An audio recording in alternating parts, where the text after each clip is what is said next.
રાજ્યમાં છેલ્લા કેટલાક દિવસોથી વાતાવરણમાં પલટો જોવા મળી રહ્યો છે। રાત્રે અને સવારે ઠંડી, દિવસે આકરો તાપ। હવે ફેબ્રુઆરીની શરૂઆતમાં માવઠાની આગાહી થઈ છે, જેના કારણે ખેડૂતોની ચિંતા વધી છે। જો રાજ્યમાં માવઠું થશે તો રવિ પાકને મોટા પાયે નુકસાન થઈ શકે। ફેબ્રુઆરીમાં હવામાનમાં જોવા મળશે ફેરફાર। રાજ્યમાં કેટલાક સ્થળોએ માવઠાની આગાહી। ખેડૂતોના માથે ઘેરાયા ચિંતાના વાદળ। રાજ્યમાં છેલ્લા કેટલાક દિવસોથી વાતાવરણમાં પલટો જોવા મળી રહ્યો છે, ત્યારે હવામાન વિભાગે પણ 2 દિવસ ગુજરાતના ઘણા ભાગોમાં કમોસમી વરસાદની આગાહી કરી છે। રાજ્યમાં હવામાન વિભાગના જણાવ્યા અનુસાર આગામી 5 દિવસ તાપમાનમાં વધુ ફેરફાર થવાની સંભાવના નહીવત છે। હાલ ઉત્તર પૂર્વથી પૂર્વ દિશા તરફનો પવન ફૂંકાઈ રહ્યો છે। રિપોર્ટ મુજબ જાન્યુઆરીના અંતમાં અને ફેબ્રુઆરીના શરૂઆતમાં 2 વેસ્ટર્ન ડિસ્ટર્બન્સ એક્ટિવ હશે।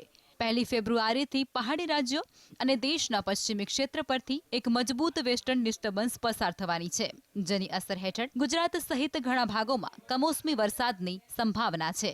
હવામાન નિષ્ણાંતોએ ગુજરાતમાં 2 થી 5 ફેબ્રુઆરીના રોજ કમોસમી વરસાદની શક્યતા જણાવી છે। 2 ફેબ્રુઆરીએ સૌરાષ્ટ્ર અને દક્ષિણ ગુજરાતના કેટલાક વિસ્તારોમાં માવઠું થઈ શકે છે, જ્યારે 3 ફેબ્રુઆરીએ સૌરાષ્ટ્ર અને ઉત્તર ગુજરાતના કેટલાક ભાગોમાં કમોસમી વરસાદ વરસી શકે છે।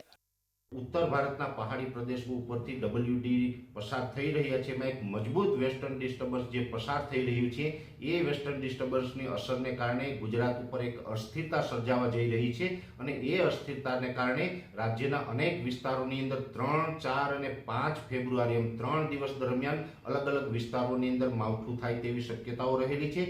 જો કે આ માવઠાની સૌથી વધુ તીવ્રતા છે એ સૌરાષ્ટ્ર, મધ્ય ગુજરાત અને ઉત્તર ગુજરાતના ભાગોની અંદર જોવા મળે તેવી શક્યતા હાલ દેખાઈ રહી છે। માવઠાની આગાહી વચ્ચે ઘણા સ્થળોએ વાતાવરણમાં પલટો જોવા મળ્યો છે।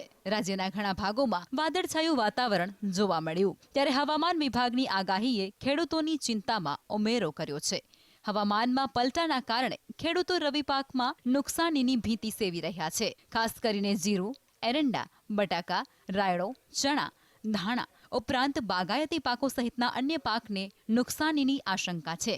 જો વાદળછાયા વાતાવરણ વચ્ચે માવઠું થાય છે તો ખેડૂતોને ભારે નુકસાન થઈ શકે છે। ખેડૂતે રાયડો વાયો છે, એરંડા વાયા છે, રાજગરો વાયો છે, બટાકા વાયા છે, બરાબર ખાવા જીરું વાયું છે, બધી કોઈ શાકભાજી બીજું બધું ખેડૂતની લગતી બધી વસ્તુ તો વાયેલી જ છે। એ વાવેતર તો કરેલું જ છે, સારા છે વાવેતર હાલમાં। બોલો, અને જો વરસાદ પડે તો ખેડૂતોને શું નુકસાન થાય? બધી રીતનો હાલ તો કોઈ પાક તો ખેડૂતને મળ્યો જ નથી, બધો ખેતી ઉપર ઉભો જ છે, જમીન ઉપર, બરાબર। એટલે ખેડૂતને નુકસાન જ થાય, બધી સિઝનમાં નુકસાન થાય, એકમાં ના થાય, બધામાં થાય। વાવેતર કર્યું છે એમાં એરંડા છે, રાયડો છે, તમાકુ છે, ઘઉં છે, અને રાજગરા છે, બટાકા છે। અને આ બધા પાકનું તો વાવેતર કર્યું છે, પણ જો વરસાદ પડે તો ખેડૂતોને શું નુકસાન આવે આમાં? નુકસાન એટલે વરસાદ પડે એટલે વાવાઝોડું બીજું એરંડા બીજા ભાજી તમાકુ તોડી નાખે, પોલવા તોડી નાખે, રાયડાની ફળીઓ વળી તોડી નાખે, એમાં નુકસાન તો ભારી જ થાય।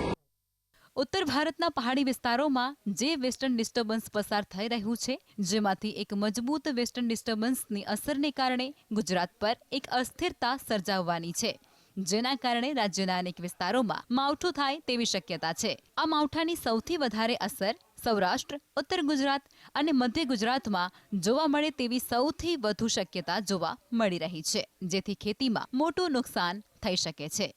બનાસકાંઠાથી ધ્રુવ પરમાર સાથે બ્યુરો રિપોર્ટ।